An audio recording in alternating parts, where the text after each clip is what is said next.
Allez frémissant au bruit. Il marche à 30 jours, il marche à 30 nuits. Il allait muet, allez frémissant au bruit. Il marche à 30 jours, il marche à 30 nuits. Il allait muet, allez frémissant au bruit. Lorsqu'avec ses enfants, vêtus de peau de bête, échevelés livides au milieu des tempêtes, Caïn se fut enfui de devant Jéhovah. Comme le soir tombait, l'homme sombre arriva au bas d'une montagne, en une grande plaine. Sa femme, fatiguée, et ses fils, hors d'haleine, lui dirent « Couchons-nous sur la terre et dormons. » Caïn, ne dormant pas, songeait au pied des monts. Ayant levé la tête, au fond des cieux funèbres, il vit un œil qui le regardait dans l'ombre. « Je suis trop près !» dit-il avec un tremblement.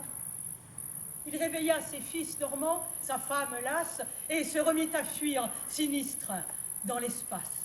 Il marcha 30 jours, il marcha 30 nuits. Il allait, muet, pâle et frémissant au bruit. Furtif, sans regarder derrière lui, sans trêve, sans repos, sans sommeil. Il atteignit la grève des mers dans le pays qui fut un jour assur. Il marche à 30 jours, il marche à 30 nuits. Il allait muet, allait frémissant au bruit. Il marche à 30 jours, il marche à 30 nuits. Il allait muet, allait frémissant au bruit. Arrêtons-nous, dit-il, car cet asile est sûr. Restons-y. Nous avons du monde atteint les bornes. Et comme il s'asseyait, il vit dans les cieux mornes l'œil à la même place au fond de l'horizon. Alors il tressaillit en proie au noir frisson. « Cachez-moi » cria-t-il. Et le doigt sur la bouche, tous ses fils regardaient trembler l'aïeul farouche. Caïn dit à Jabel, père de ceux qui vont sous des tentes de poils dans le désert profond, étend de ce côté la toile de la tente. Et l'on développa la muraille flottante. Et quand on l'eut fixée avec des poids de plomb, vous ne voyez plus rien, dit Tsila, l'enfant blond, la fille de ses fils, belle comme l'aurore. Et Caïn répondit, je vois cet œil encore. Jubal, père de ceux qui passent dans les bourgs, soufflant dans les clairons et frappant des tambours, cria « Je saurais bien construire une barrière ». Il fit un mur de bronze et mit Caïn derrière. Et Caïn dit « Cet œil me regarde toujours ». Enoch dit « Il faut faire une enceinte de tours si terrible que rien ne puisse approcher d'elle.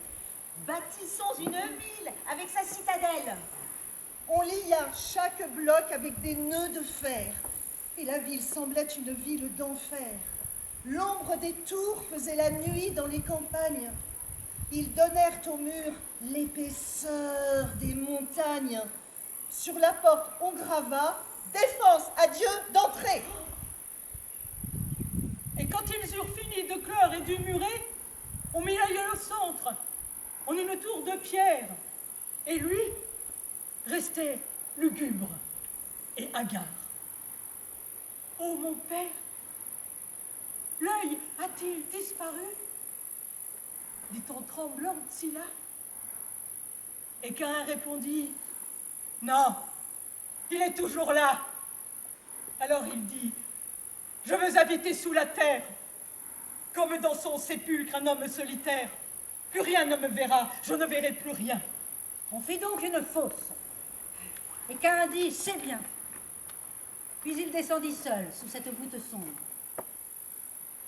Quand il se fut assis sur sa chaise, dans l'ombre, et qu'on eut sur son front fermé le souterrain, l'œil était dans la tombe et regardait Caïn.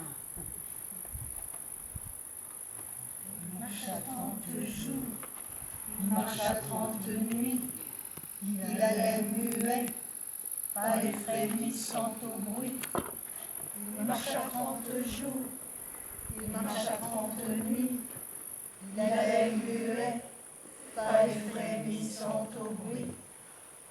Il marcha 30 jours, il marcha 30 nuits, il allait muet, pas les frémissant au bruit.